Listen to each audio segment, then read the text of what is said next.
David MacKinnon. David MacKinnon. 非常にいいバッティングをしています。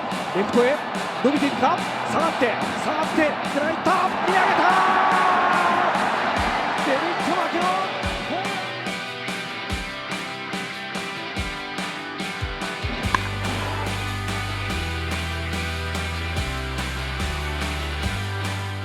So we're doing something slightly different today.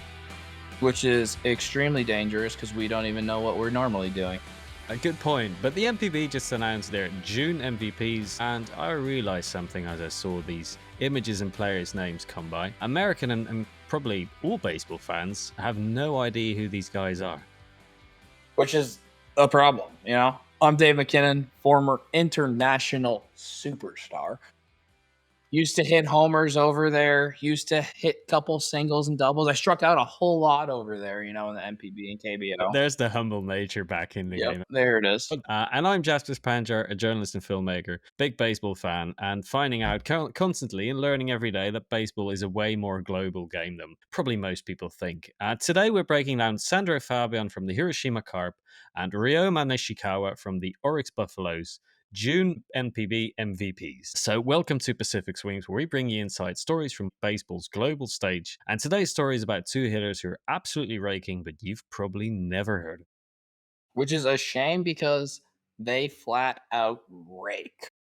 Just like Dave. So again, like these guys, probably not household names in America or anywhere else, maybe just in Japan, which makes it perfect. We've just mentioned them, Sandro Fabian and Ryoma Nishikawa, both had incredible months for their respective teams. So let's sort of dive into who they are. Now, I got the sort of inside scoop, if we can put it that way, on Sandro Fabian. I was in Japan in the month of May, and I saw him play against the Yokohama Bay Stars. It was Trevor Bauer pitching that day. And Sandro Fabian was probably, if I had, I don't know, a notepad with me that day, and if I had to write down two names that impressed me, it would have been Morishita, the pitcher for the Carp, but on the hitting side, Sandro Fabian for sure. I think he hit fifth that day, but he's been hitting cleanup most of the season for the Carp. But we thought it'd be a fun idea to just sort of have the swing doctor himself, David MacKinnon, look at these guys and sort of give you some insights, no pressure, that you might not have seen yourself, or certainly I haven't seen myself. I know the guy's impressive, but maybe it's nice to sort of dive into why that is exactly. Before I even want to dive in, I just want to kind of talk. I was a foreign hitter, obviously. Fabian's a foreign hitter. So, like, just to dive into the thoughts, like the first month or so of the season as a foreign hitter, you're trying to like kind of see the pitchers you're facing. You're trying to see as many pitches as you can, form approaches, see how they're trying to get you out. There's two options here. You go off because they don't know how to pitch you at the beginning, or the opposite where you're having to adjust and you're not going off. You're doing the opposite. Like you're struggling hard, you know? Which happens. It does happen. It's both, you know? Some guys go off and some guys struggle and then they adjust and then they go off a little bit. Or you just never figure it out. So Fabian's done a great job of kind of figuring it out pretty good. But like the non-negotiables, if you're going to have success over there as a foreign hitter, you have to, number one, control the strike zone. You can't be chasing the junk because those guys are unbelievable at manipulating the pitch to look like a strike and just get off the plate. So you need to check off on those. Like, all right, ball, I need to stay in the happy zone. Even if they execute a pitch on a corner, maybe I don't swing at it because I can't do anything with that pitch until two strikes, and we got to protect a little bit. Number two, body control and just like efficient swing. You have to control your body, can't be out front. You have to stay back. You can't commit to swinging too early because you need to control. That's the difference between the MLB and the NPB. You have to control different velocities much better. So a guy might throw like an EFIS curveball at 65 miles per hour, but then he also throws a 94 mile an hour fastball, you know? Yeah. So you have to be able to land, hold the ground, and then not commit too early, you know? So you need to be able to control almost 30 miles per hour difference in speed, where in the MLB, maybe you're only controlling 12 to 15 miles per hour, you know? So it's a huge difference, and guys that can't control their body and wait to commit to swinging struggle. What was that like the first month of the season though? Because you just talked about that sort of transition phase where you just can't do certain things, and you have to make sure that I don't know you're a little bit behind, and you're not try to get in front of every pitch because it's just once you do that you're screwed, right? Was Yeah. there anything that really helped you, either mentally or physically, what you did in the first month to make sure that you were successful in the short run, but also the long run? Yeah, so, for me, the first month of season, first month and a half, I did pretty well. I think I had, like, maybe 7 homers after the first month and a half, but I was getting a lot of fastballs, and I'm a fastball hitter. I hit off speed good, but I don't usually hit it for as much power. Hmm. So, I might get a single, maybe a double, but I'm not usually depositing off speed pitches, you know? So, I was getting more fastballs. It's like they were kinda trying to challenge me, see what I could do with the fastball, and I was hitting the fastballs, you know? So, then they adjusted. They started kinda manipulating balls. I was swinging at pitches I probably shouldn't have swung at, getting myself out. So, until I stopped doing that, which was probably end of June. I had probably had a Mhm. month and a half of like me kind of trying to figure out how to adjust to the league because they had just adjusted to me. So once I figured that out and tried to just kind of see it up, I kind of was looking more to just, I'm probably gonna, I tried to time myself up for not the heater anymore. I tried to time myself up for like their second fastest pitch, which kind of sounds weird. Mhm. Let's say like their fastest pitch was 92, 93. I would time myself up for maybe 86, maybe Change-ups. that cutter, changeup, whatever it was. So I could still hit the fastball and hit it opposite field because I'm still timed up, but I'm timed up to hit that middle pitch because more often than not, I'm seeing the middle to slower pitches, not always the fastballs. You know, the fastballs kind of like show me, or like there was a pitch where they were just trying to back me off the plate and then go back to their off speed away. So once I kind of figured that out and raised my sights up to try to get the ball over the plate a little higher, started to see the success. So you didn't see that many fastballs after your first month. I definitely went down and Yeah, not I can seeing nearly as, imagine. but I also got a lot better at hitting off speed pitches for power. I started hitting homers on off speed pitches as the season went on. So that was cool. I saw a change in that. That's pretty cool. Yeah. Let's delve into some of these guys. We've got some clips lined up. I believe this is a clip from the Hiroshima Carp against the SoftBank Hawks game. I will play that, and I guess David will just talk you through some of what he sees. Mhm. Firstly, electric fans again. You can't even, I mean, if you're gonna be a hitter here, like you gotta see the vibes that happen. The fans are behind you the whole time. Bang, bases loaded. That ball's Just a tank. executed slider on the outside corner, and he has a good enough bat path to like that ball's maybe not outside corner, but middle away. Hmm. And his bat covers the entire zone.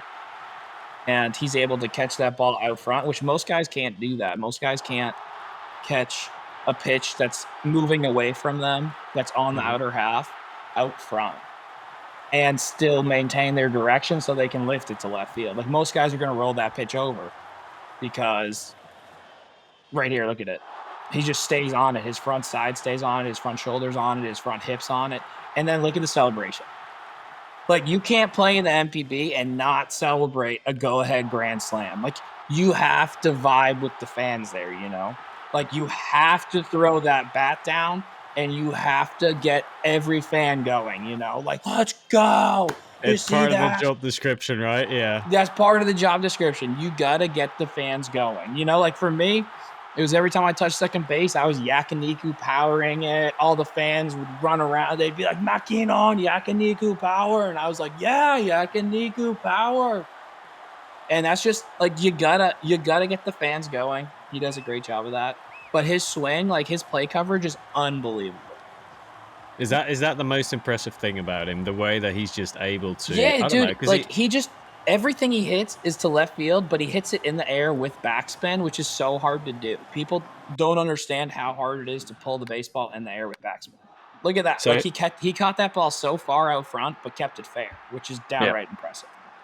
Because looking at his statistics, like, and we'll go over the statistics for those people listening and not watching the episode, because otherwise we're just going to stay silent in awe of this swing, because this guy can hammer a baseball.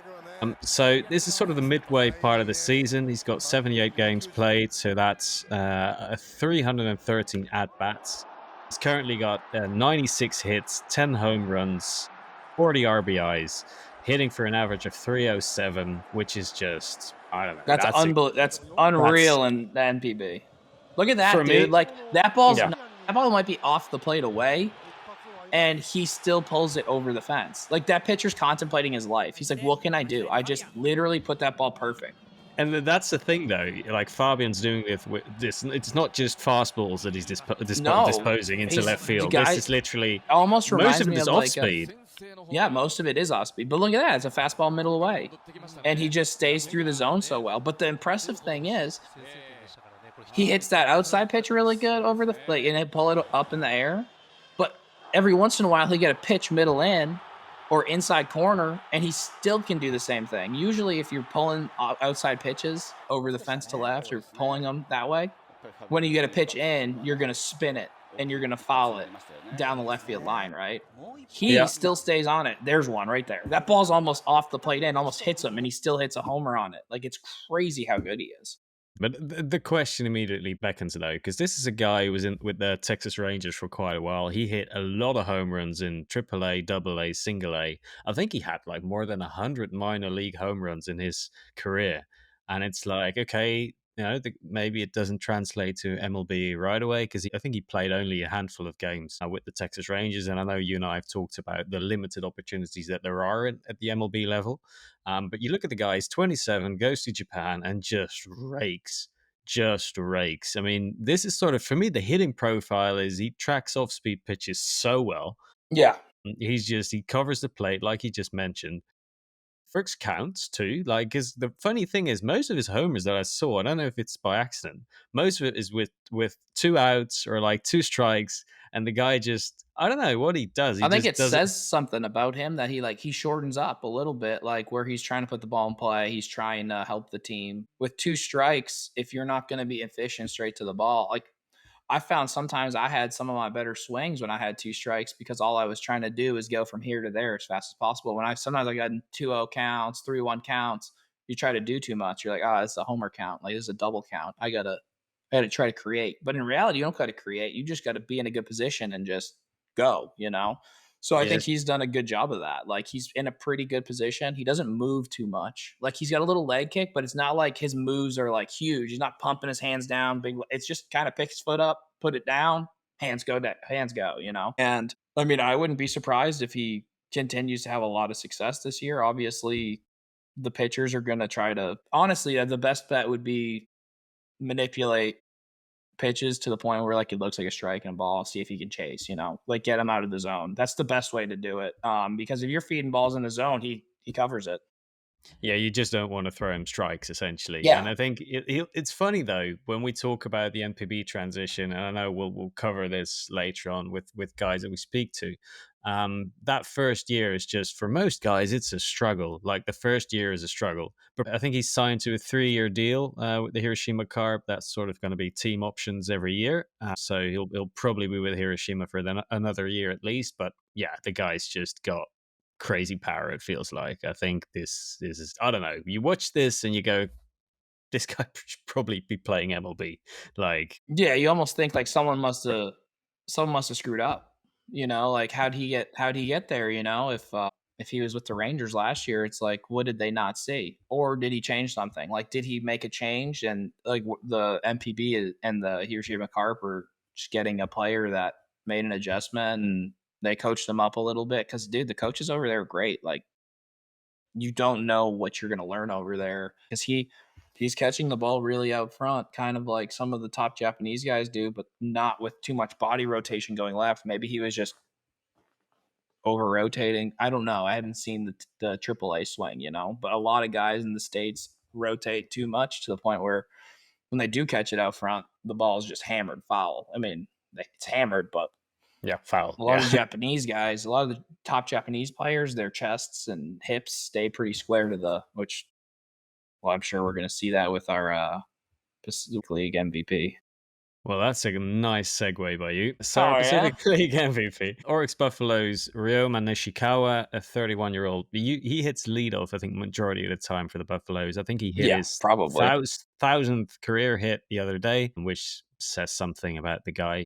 Let's play a little clip and have Dave break down this swing. This was actually against one of the This is best from pitchers our in Japan. guy Imai. Yeah, I think Tatsuya Imai is the best Imai, yeah. pitcher. I think Imai is the best pitcher in the league. I was 2 super impressed with outs. him. Bang. Inside out double in the gap. I played at that field. That's in Kobe.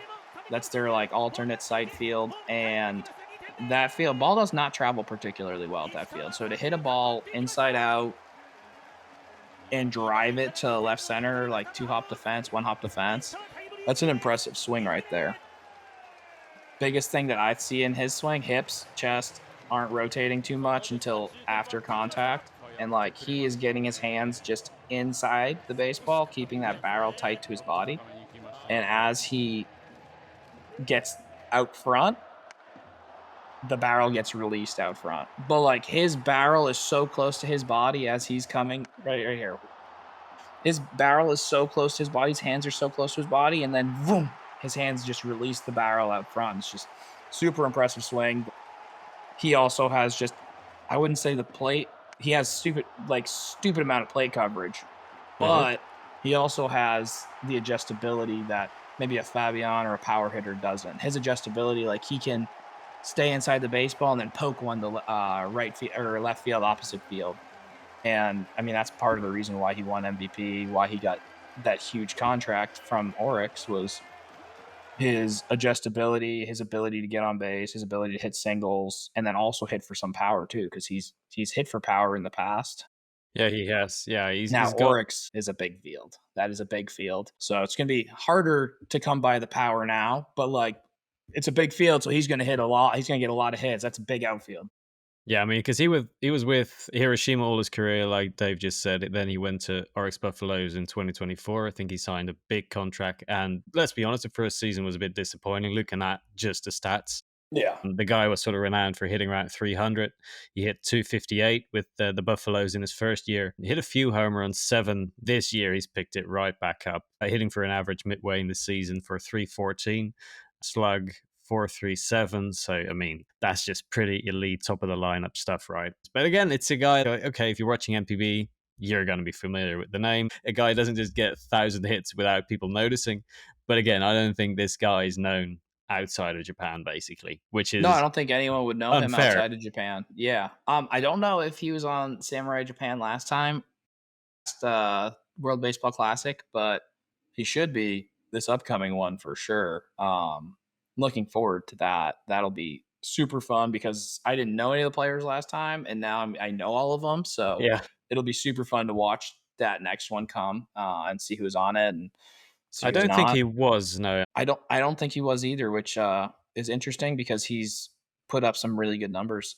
So that'll be fun to watch. But yeah, no, he's just so good at getting the bat to the ball in any speed. And like a lot of times, like a hitter like say me or a hitter like I don't know, just another foreign guy or just any like just average hitter. When you're out front, you usually release the barrel and then that changeup kind of goes and you roll it over and it's just a ground yeah, out, right? yeah. Now he won't roll his wrists. He'll just keep pushing, and then he'll be able to be super out in front, but still hit it to the opposite field, which is just a skill in itself to not be out in front and roll your wrists over and kind of hook it for a ground ball because that's where outs are. That's what the pitcher's trying to make you do. So he just doesn't do what the pitcher's trying to make him do, and that's why he gets so many hits. That seems as though that's a skill that's more prevalent in Japan than any other part of the world, but specifically MLB. You don't see that type of the way you just alluded to Nishikawa's hitting. I don't see that a lot at the MLB level. I see guys trying to hit home runs and fly out quite a lot, or just, I don't know, just whiff on balls. Like Nishikawa is not going to strike out too much. He's going to, even though all the homers might not be there, the guy just feels like a proficient hitter. But is there anything that, I don't know, MLB hitters or in general hitters can learn from that? What? Yeah, I mean, ability to hit for average, I think it stems from the they don't pay you in the MLB to hit for average. Like, you kind of go where the market is, right? So, like, if they're going to pay for you to hit for average, then you try to start hitting for average. In the MPB, they pay for average still. In the MLB, they pay for OPS. So sometimes maybe like, well, I'm just going to get, like, in order to hit a homer, in order to hit a double, you have to release that barrel, you know? Even if you're not on time, like, you still got to release it. You're not going to like fight like this. Like, the barrel's got to get released. You got to create that whip in order to create that exit velocity. So if you don't create that, you don't have a chance really. But I do think you could really go a long way. Just the 2-strike approach. You really don't need to be you don't really need to be trying to create when you're kind of behind the 8 ball against a pitcher that's really good.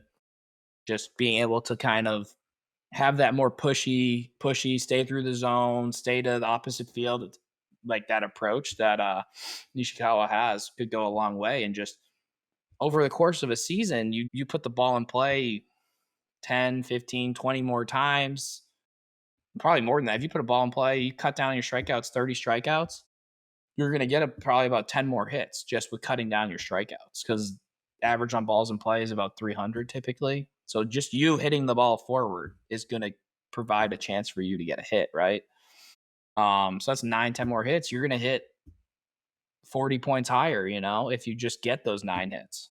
So just cutting down on strikeouts, just creating a better approach with 2 strikes would be huge, I think, for just MLB in general. I think it speaks testament, though, that sometimes we can get a bit caught up in sort of pursuing MLB to a degree where that's the sort of image we have of baseball being played. And I think that's part of the sort of narrative we would like to change and turn around a little bit with our podcast, at least. So this has been another episode of Pacific Swings, where we bring you the players and the stories you're not hearing about anywhere else. I'm Dave MacKinnon, and I'll be watching to see if these guys can sustain this, or if their pitchers are going to make some sort of adjustments. And they're just a cat and mouse game nonstop, So who's gonna get caught? Who's gonna get away? Yeah, exactly. And I'm Jasper Spanjar. So next episode, we're diving into something completely different, probably again, right? Because that's how we do this podcast. So figuring it out as we go. Thanks for listening to Pacific Swings. See you next time. Happy with It's that? pretty good. Not bad. Not bad at all. Not bad at all.